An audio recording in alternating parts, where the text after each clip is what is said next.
Yes, welcome everyone here to the Smash Sport Show right here on Smash FM here on a Tuesday here in Melbourne. Of course, let's go across to Perth in particular. And of course, it's my dream to interview this cyclist. And I finally got a chance to interview this amazing cyclist who unfortunately won't be cycling anymore in competition-wise, but of course, overseas that is. Of course, her name is Shannon Malseed. She joins us right now. Thanks, Shannon, for joining us. Thank you for having me. It's a pleasure to be here. You announced your retirement from the sport professionally, I think a couple of weeks ago now. I guess for you, how tough was that decision? Yeah, I think it was a tough decision, and I gave myself a lot of time to think about it. Obviously, it's not something that I would take lightly. But yeah, been thinking about sort of what I want to do moving forward into, life after sport, and just getting super excited about some of my other passions that I have that are sort of buried away when cycling's all-consuming kind of sport.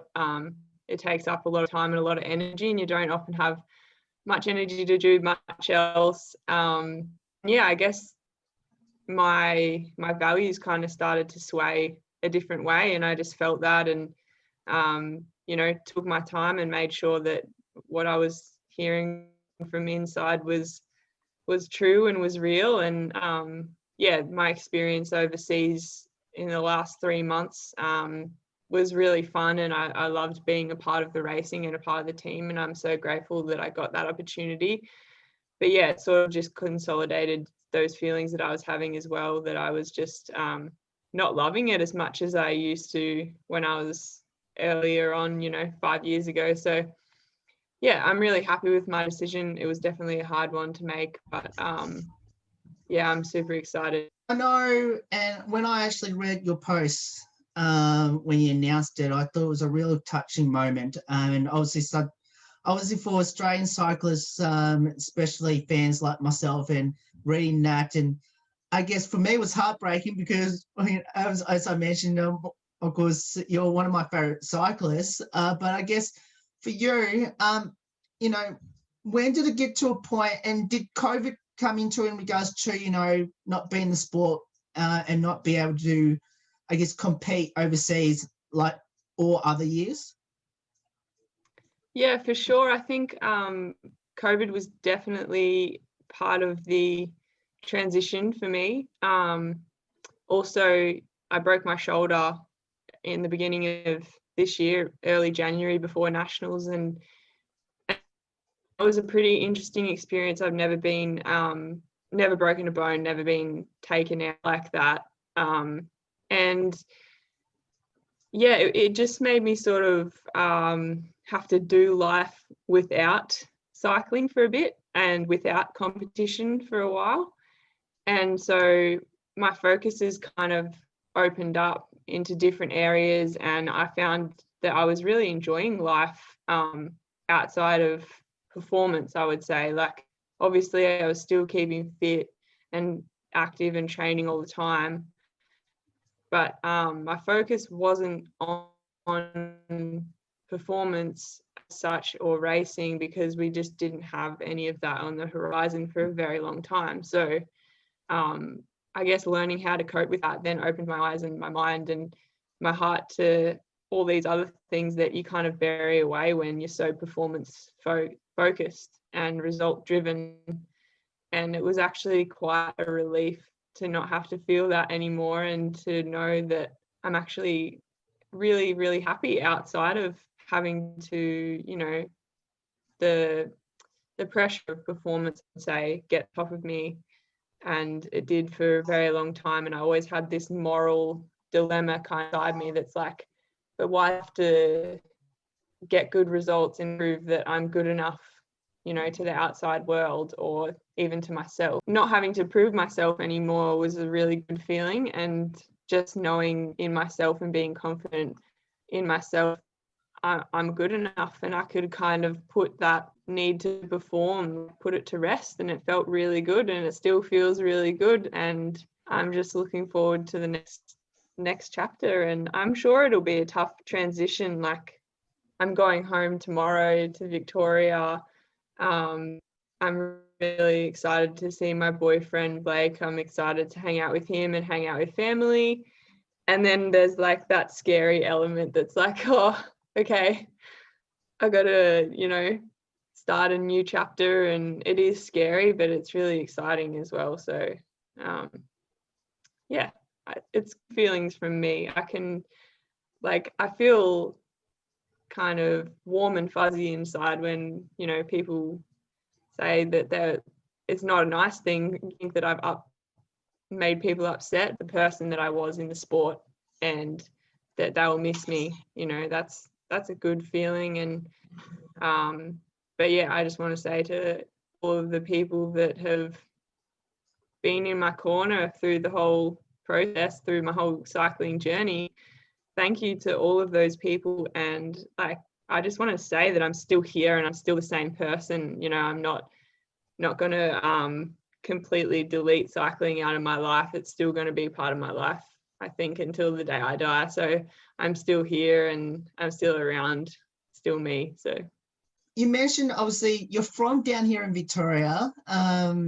Obviously, I guess for you, how excited you mentioned how excited you are to return back to Victoria. Obviously, Victoria's gone through some real tough times in the last 4 months, which I'm assuming you would already know that. Obviously, you would have probably heard it overseas and obviously down here.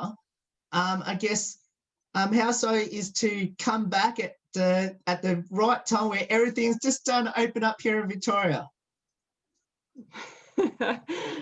Yeah, I think I've had such good luck pretty much this whole year. Like when I broke my shoulder, it was an adverse situation, but it also meant that I couldn't go overseas when I wanted to start the season. And then the season ended up, I did a few races, and then they were in the thick of COVID over there, and everyone panicked and had to fly home, and there was races getting cancelled, and I avoided all of that. And then I got to go overseas when, it was still touch and go. There was still a lot of cases in the areas that I was going to, which was somewhat scary, but everything was kind of okay. And then just when I left, there was some people getting COVID in the peloton, and it was getting a little bit scary again. And then Belgium was shutting down again, and Spain, and it seemed like Europe was kind of getting a second wave. And that's when I packed up and left and came back here in quarantine, and I'm just about to finish that. And as you say, Melbourne's, had 0 cases for a couple of days now. Victoria's had 0 cases, which is so I feel very lucky. I just feel that I hope everyone's okay. I know that being in lockdown for 4 months is really, really, really tough for a lot of people out there, and I feel for all of them. And my heart goes out especially to all my friends who have been in Melbourne in lockdown. I just, I've spent 2 weeks in a hotel room, and I've thought about them pretty much every day, basically doing this a little bit less intense, but pretty much doing the same thing as what I'm doing for 4 months. And I just can't imagine the mental strain that must have on people. And I just hope that they're okay, and see light at the end of the tunnel. And I also cross my fingers it doesn't have to happen again. I'm lucky being, outside of Melbourne, so life's been different, but it hasn't been as crazy as what it has in Melbourne. So yeah, I'm looking forward to going seeing everyone. Obviously, you're there in Perth, in hotel quarantine. Obviously, today is the day. Obviously, it hits 14 days, so obviously you'll be able to let out today. I guess for you, how's it been like in the past 2 weeks? Yeah, it's been super interesting. I was really working on actually a really good morning routine that includes like yoga, meditation, planning out my day, to make sure that I've got all that written down. I know what I want to do for the day. And I think practicing that for a few months overseas really got me into a good routine for coming into here. And yeah, before I came here, I was pretty scared about coming into this kind of isolation. Mentally in the past, I really don't think I would have been able to cope with something like this. Because yeah, it's just so much time in your own head. And if you don't have something to keep you kind of moving towards something, then, you know, it can feel like a really productive time. And, you know, being a athlete or being, you know, someone that really always is trying to get the best out of themselves, then the thought of coming in here and just wasting 2 weeks away is just like really hard to handle. But I feel as though I'm mentally prepared for it, and I decided that I was actually going to do stuff with my time here and make it productive, and I've done that, and I've got so much stuff done. I've almost finished my yoga teacher's training course that I started, you know, just a couple of months ago, and I've just smashed through that in here. I've had so much time to do that, and yeah, some general life admin stuff that you kind of put off for a very long time, and then, you know, you've got all this time. So yeah, getting those sorts of things done, talking to a lot of people. I am just really grateful for all my friends and family that have contacted me in this time, and even if it's just a quick hello, or sometimes I'm on the phone for hours just talking to a friend or a family member, and it's been really awesome. Yeah, I couldn't have done all of this without the support that I have from everyone. So yeah, I think it's been an interesting experience. I would not recommend trying it, but if you have to go through it, it's definitely important to have some goals that you set each day to make yourself be a little bit more productive. And yeah, a good morning routine just really sets that up for me. So that's my number one tip. Now, when you return back to Victoria and obviously, and, you know, settle back into normal life, obviously, you know, with your family and obviously your boyfriend and with your friends, what's the next career goal now? I'm still turning the cogs over in my own head, but I definitely want to start yoga teaching when I become a little bit more confident and ready to do so. Being flexible, but also the philosophy of yoga has really drawn me in and really interests me. So that's something that I definitely want to do. And also continue to step into the mentoring and coaching space. I mentor an NRS team, the Subaru Giant women's team currently, and that's been super awesome this whole year, mentoring those girls. And so I want to expand on that and reach some more people, whether that's athletes or, you know, anybody really. So I'm building on that at the moment, finding 2 things that I've got going there. You're back in the country. You've announced your retirement from the sport. Did you achieve everything that you wanted to achieve in cycling? On a goals checklist, no. I really wanted to be an Olympian. I wanted to go to the World Championships. I wanted to be a world champion. You know, those were the big pipe dream goals, but which I didn't achieve. I went to the Commonwealth Games and I won a national title. You know, those 2 things were incredible, and I didn't think that they would come so quickly, and they came super quick, and, you know, it was over in a flash and sort of back to reality. But I think I achieved more than what I set out to achieve. If you don't count those sort of superficial, like, result driven achievements, I grew so much as a person.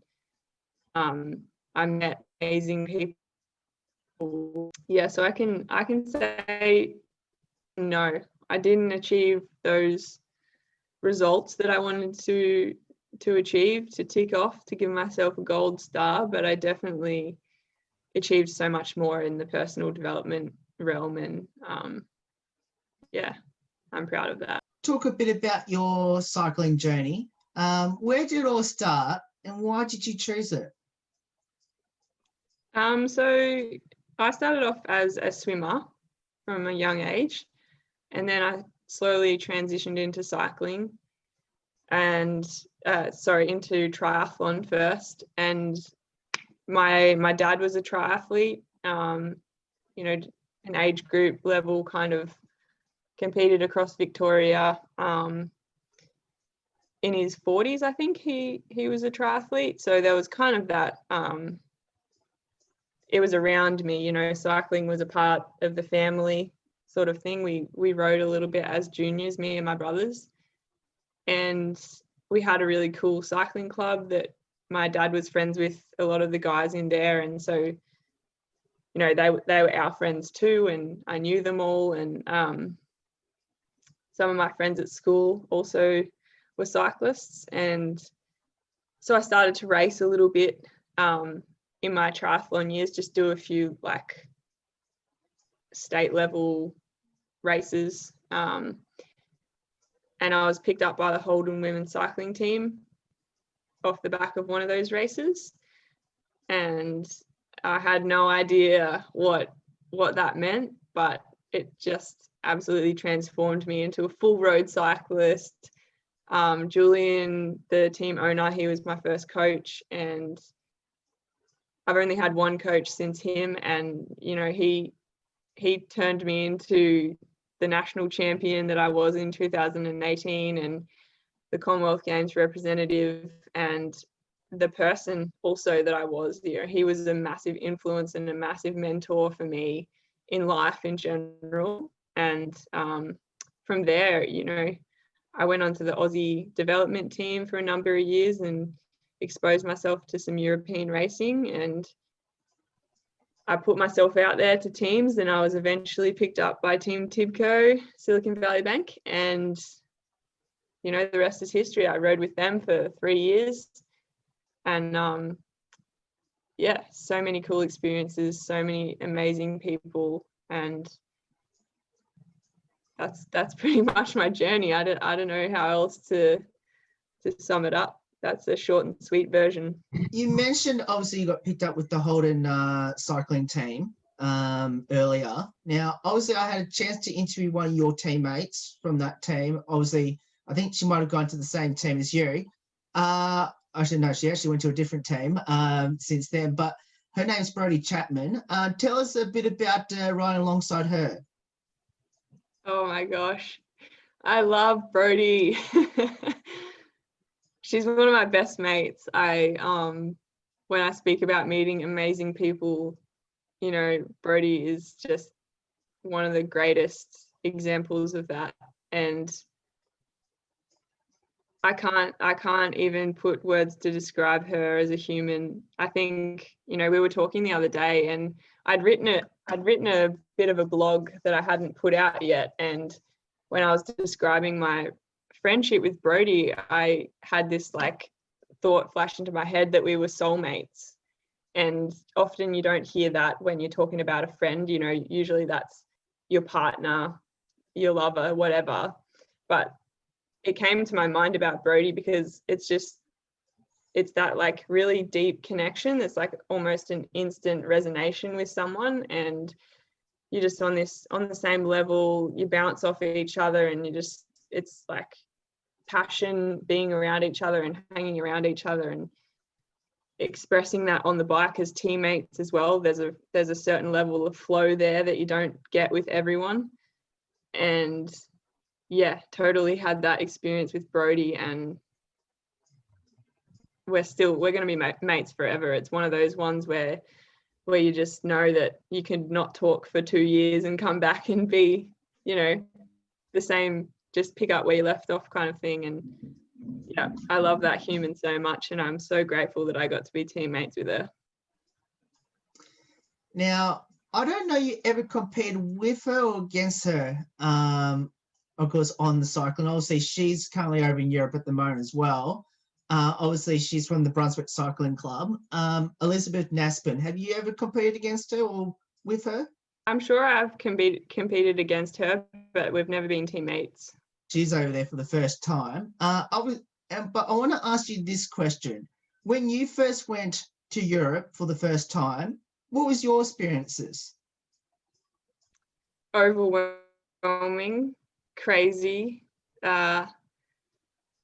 environmental stimulus overload. Like everything is different and you don't know which way's up a lot of the time. Yeah, the peloton is, everything's skyrocketed. You know, the speed is so much higher. The amount of people that are racing is so much more. The terrain that you're on is harder. The roads that you're riding are crazier and smaller and more dangerous, more technical. The tactics that people play are like things that you've never experienced before. They're just at a new level, and the physical condition of the riders that you're riding against, that's higher too. And then the experience of the riders that you're riding against are just crazy, like way more than you can even imagine, because they've been riding bikes, a lot of them, since they were like 6 years old. And I don't just mean riding a bike with the training wheels, I mean seriously riding bikes.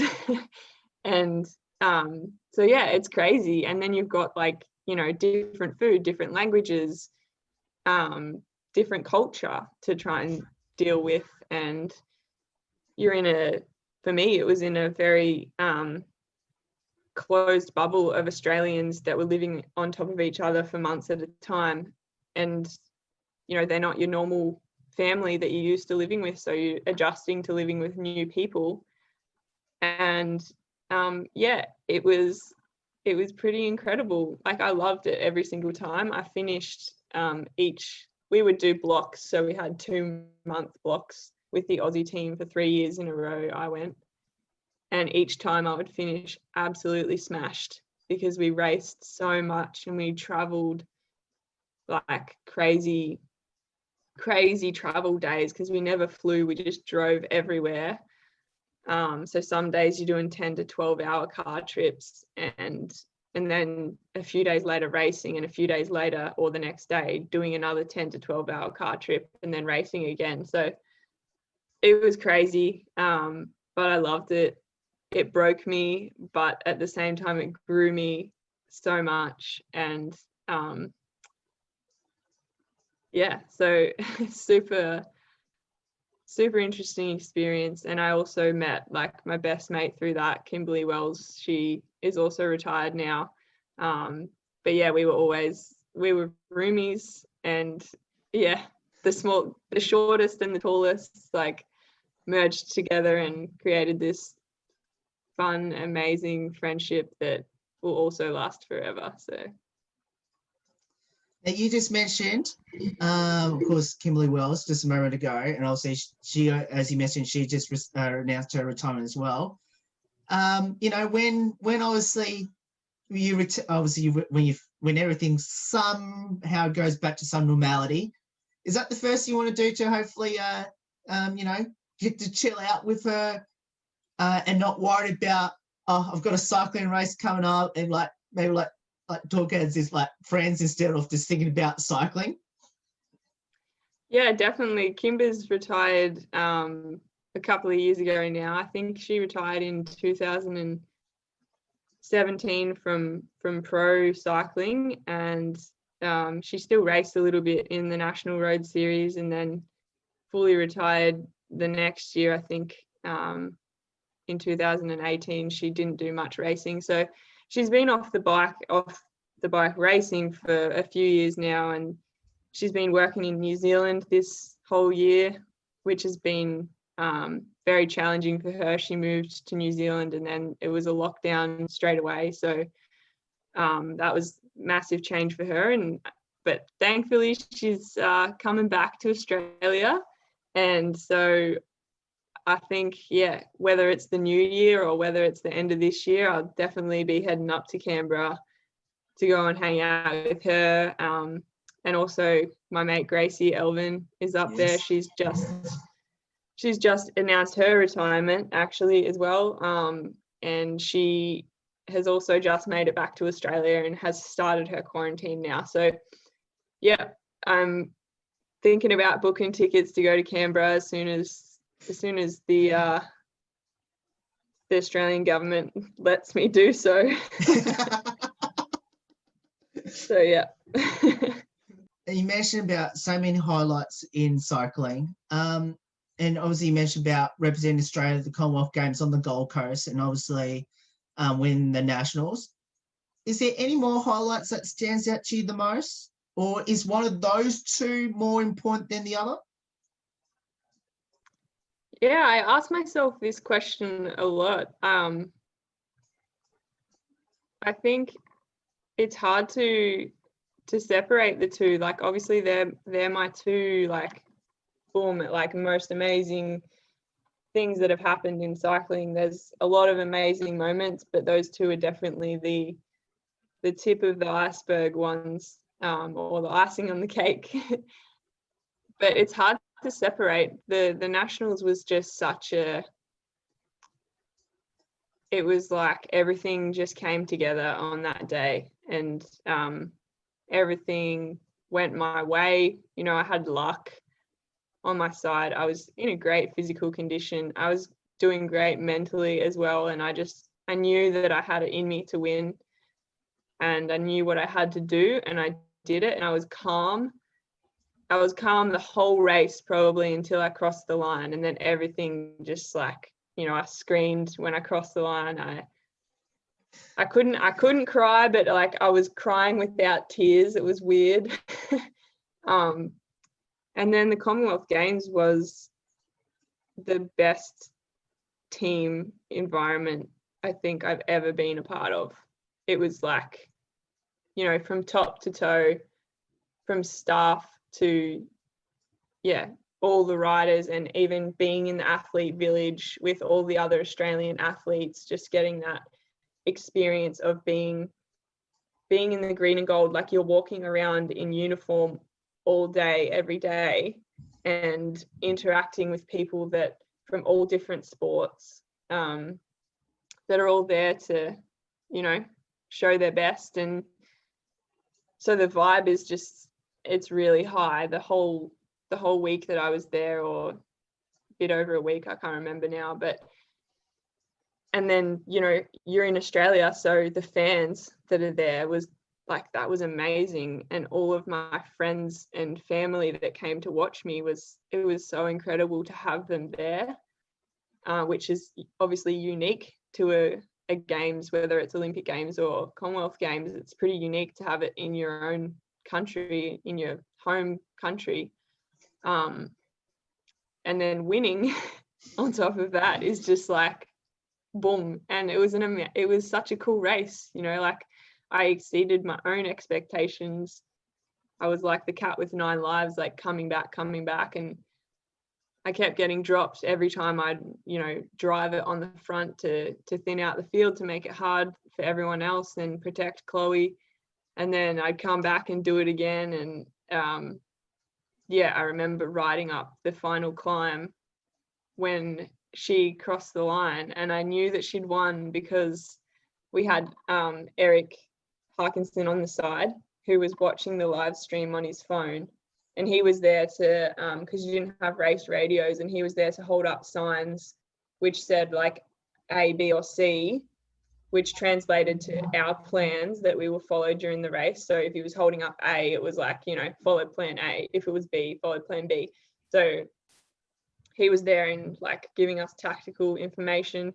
And as I was coming up the final climb, which is, I don't know, about 2 kilometers from the finish, I was watching him, he was watching the race, and he like punched the air, and then I punched the air, and like the girls that were in my group were just like, oh, congratulations. And yeah, so for the last 2 kilometers, I got to know that we'd just won the Commonwealth Games with Chloe.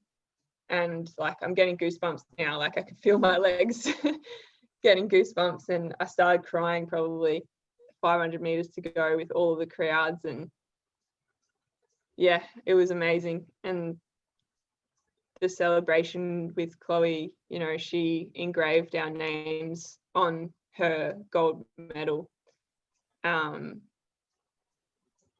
Yeah, so she recognized each team member equally, and it was everyone's win that day, and she really allowed us to feel that too. And so that was such a special experience. Nationals was very individual, amazing experience, and then Commonwealth Games was a team thing. So definitely both sides of it, can't separate the two.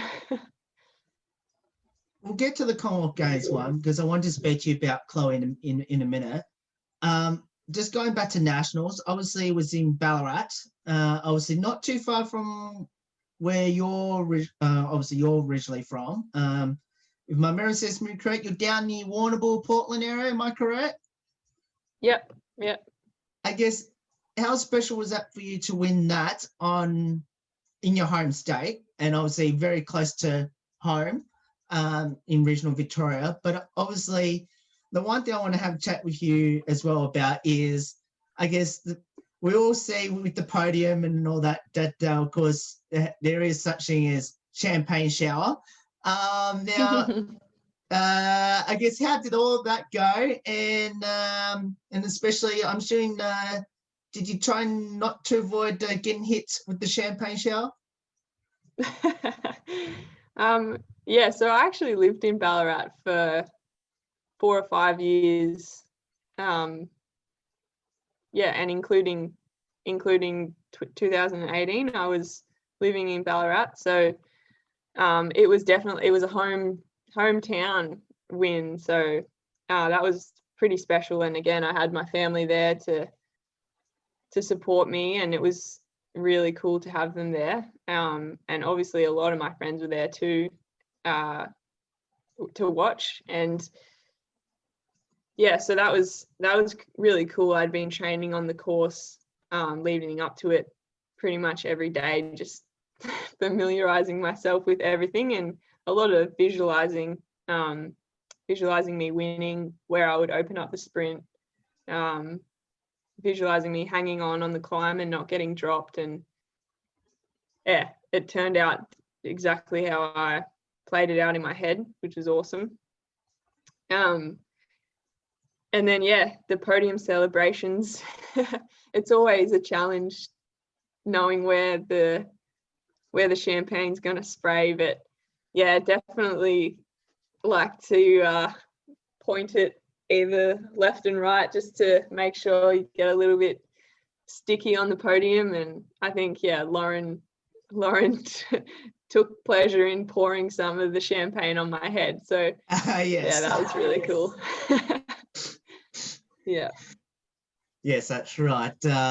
Yes, I do remember seeing that. I was going to say, have you forgiven her for that? And also, Oh, yeah. And also, do you have a photo with you with Lauren trying to put champagne over your head? Yeah, I do actually. When I announced my retirement, that was I shared that photo up there, just to, you know, a bit of humor, sort of like from such a nice memory, and just how you're competitors with people, but you're also really good friends. Like, I'm really good friends with Lauren and Grace, and they were standing next to me on the podium there. And I've been teammates with Grace before on Holden and on the Aussie national team, and I've been teammates with Lauren on the Aussie national team. So yeah, really cool to share that podium with both of them and capture that moment. So now let's talk a bit about the Commonwealth Games up on the Gold Coast. You mentioned obviously you won that with Chloe. I guess tell us, I guess, the bond between you and Chloe, and you mentioned about how special the moment was to share it with her.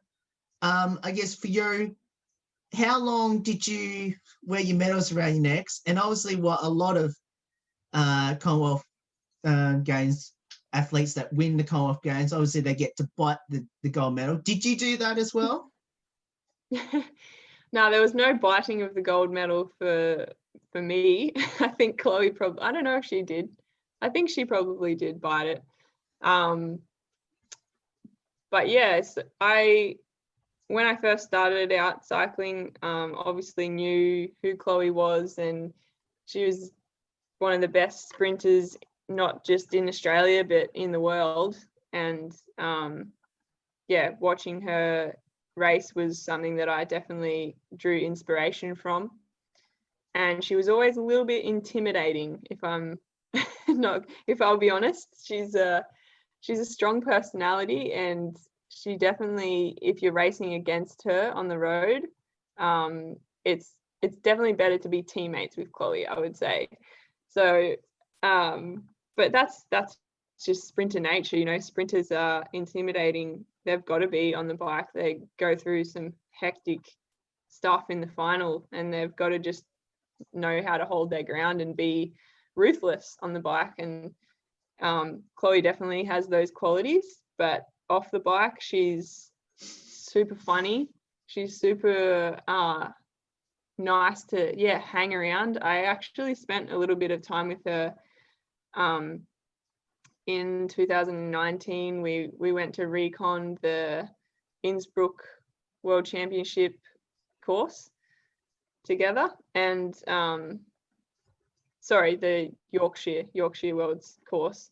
And so I spent a few days hanging out with Chloe and riding together, and I reckon our friendship kind of grew through that, just to see her laid back side and share some chilled rides with her, and share some dinners together, and talk about non-cycling stuff and learn about each other. And I really respect Chloe very highly. She's a really good athlete, a great athlete, and she's a really good human as well. So I enjoy her. Now, I have to ask, she won those national medals and the Commonwealth Games medals sitting at home in Victoria at the moment?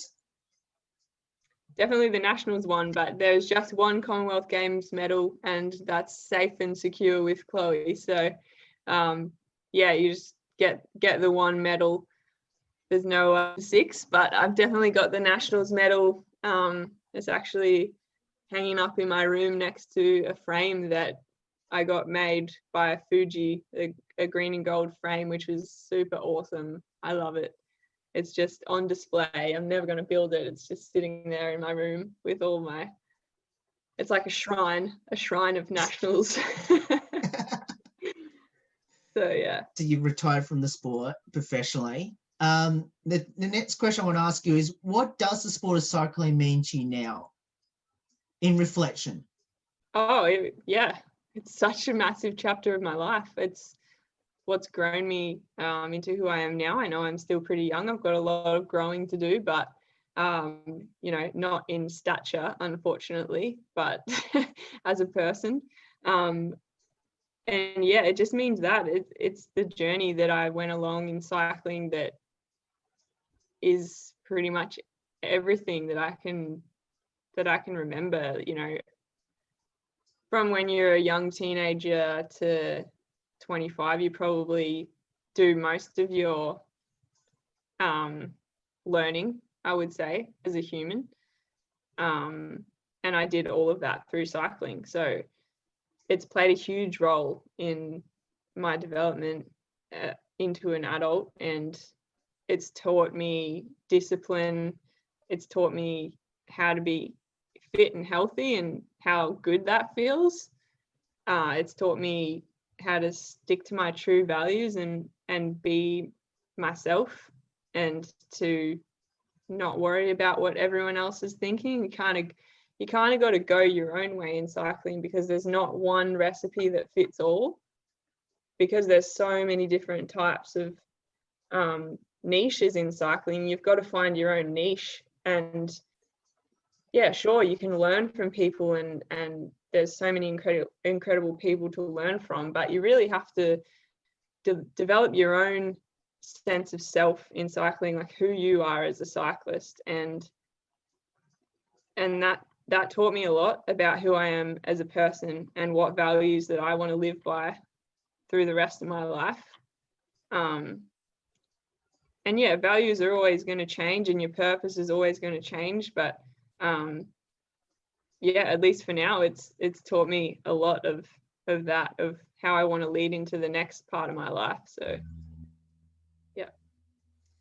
Now, what will be your advice to everyone out there that should get involved in cycling, especially down here in Victoria now? We've got the chance of the restrictions easing and done as of tomorrow. Have fun.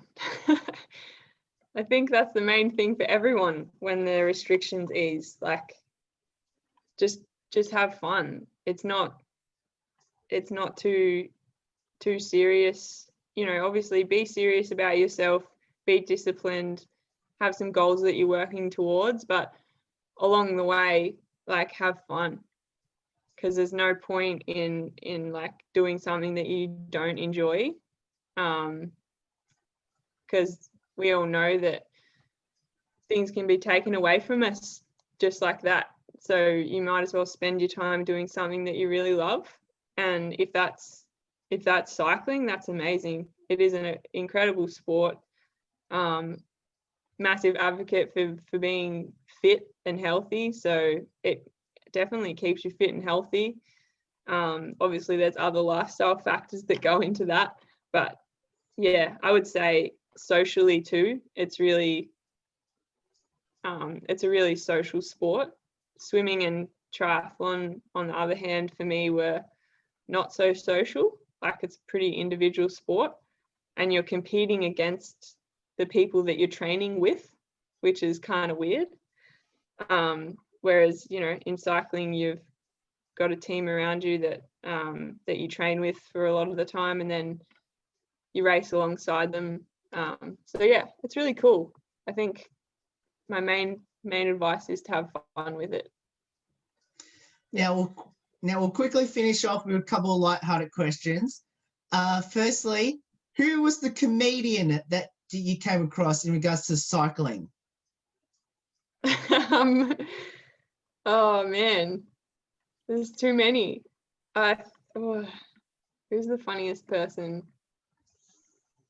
I would say Kimberly. I've had the most lols with throughout my time. Yeah, definitely Kimber's. I've had the most laughs with her. Now, any good singers and dancers on the cycling track that we should know about? Oh yeah, Alison Jackson can bust a move. She's one of my former Team Tivco Silicon Valley Bank teammates, and she's a great dancer. She's doing TikTok videos left, right, and center. So, yeah, definitely give her a follow.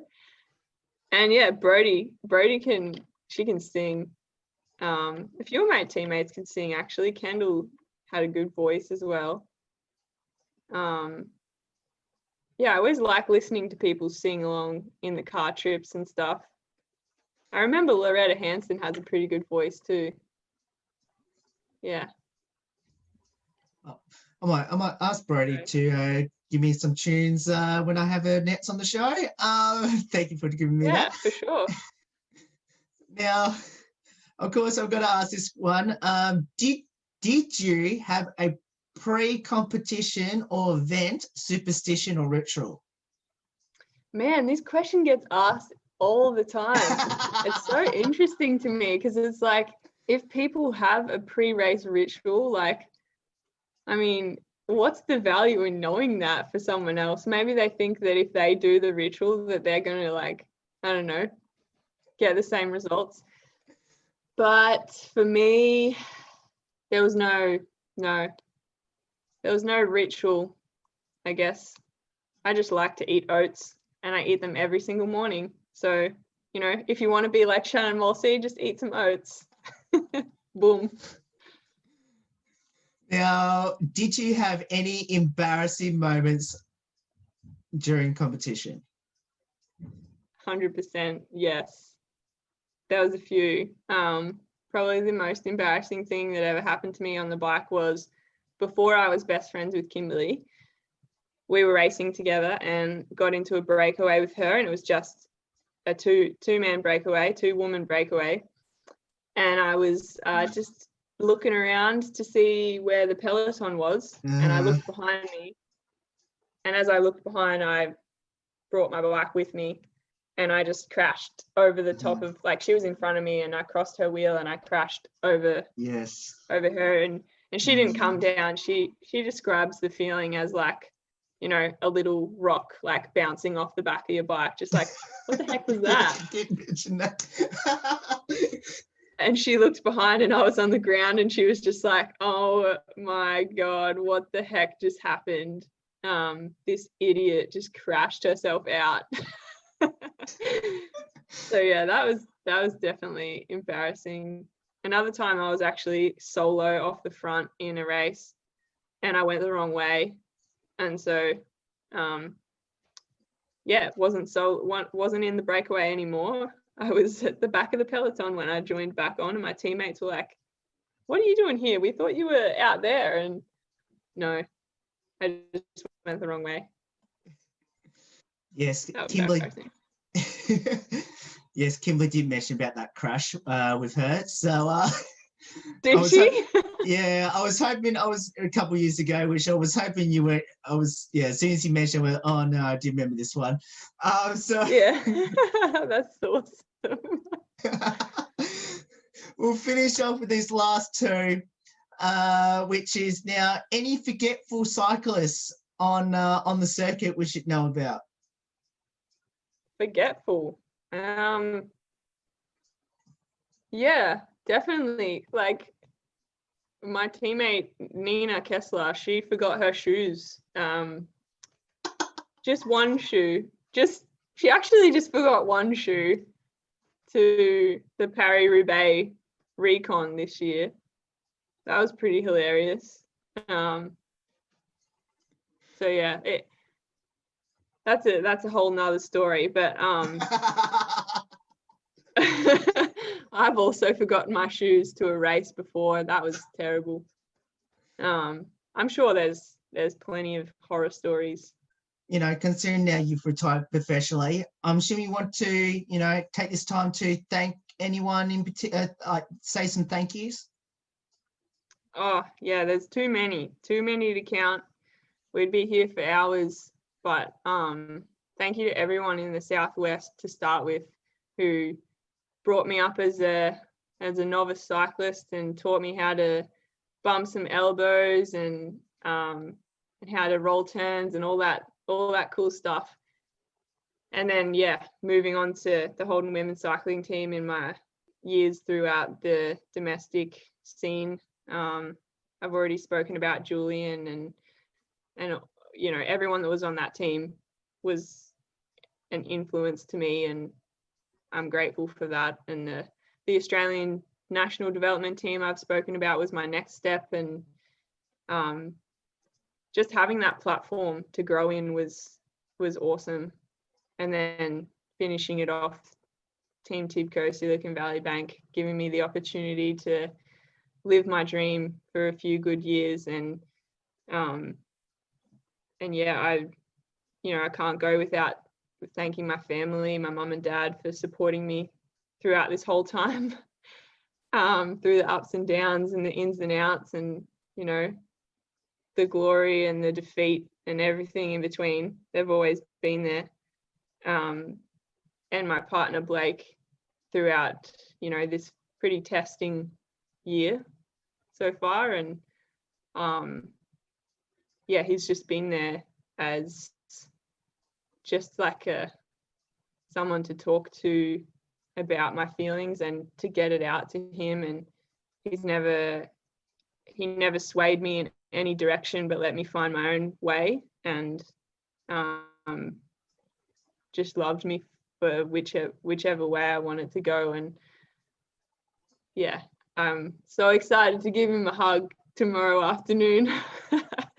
So that's a short summary of everyone, you know. Yeah.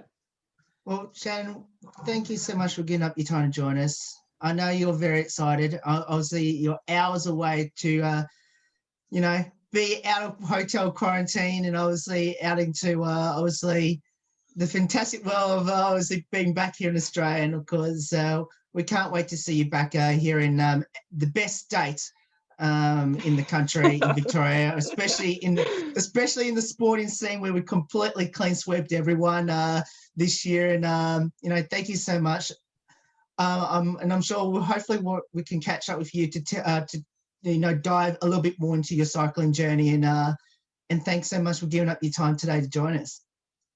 Oh, you're welcome. It's been great to have a little chat and kill some of the hours in my quarantine. But yeah, no, super grateful to be on here and talk about my story a little bit. And yeah, thanks for having me.